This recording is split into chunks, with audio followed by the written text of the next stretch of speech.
Shivanshu recording studio बानावर किशुनगंज।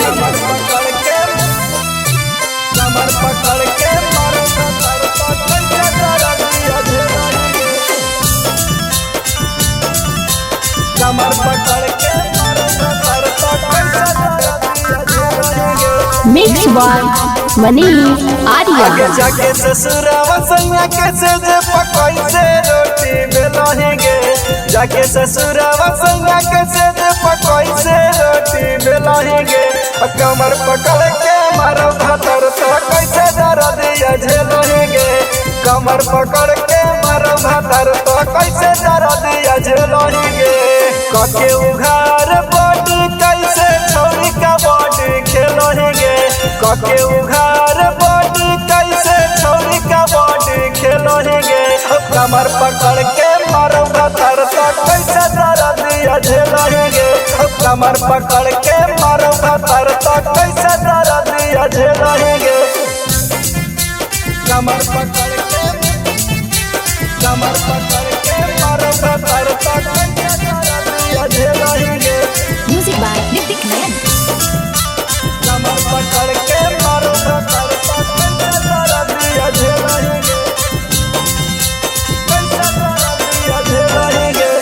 कैसे बर्दाश्त इतना करही दर्द गे। मर जब चढ़ के पलंगिया पर मरद गे। अगर कैसे बर्दाश्त इतना करही दर्द गे। मारो जब चढ़ के पलंगिया पर मरद गे। होते अनहरिया कैसे एक चदरिया में हेलहेंगे। होते अनहरिया कैसे एक चदरिया में हेलहेंगे। कमर पकड़ के मर भातर तो कैसे दर्दिया झेलहेंगे।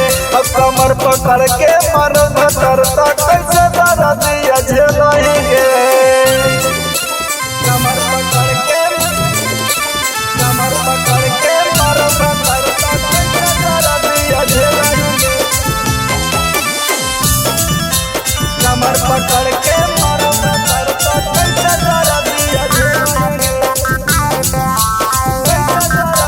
झेलोहेंगे। हाथों कमजोर पिया के मिलल तो रखा देंगे। कैसे करोगे करे जा चुमा चाटेंगे।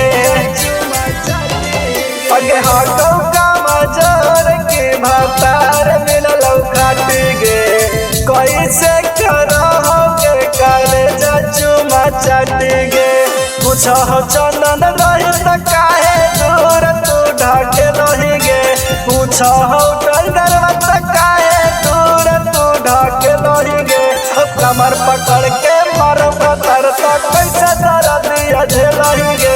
कमर पकड़ के मारो भातर तो कैसे जरा दिया झेलहेंगे। शिवांशु रिकॉर्डिंग स्टूडियो बानावर किशुनगंज।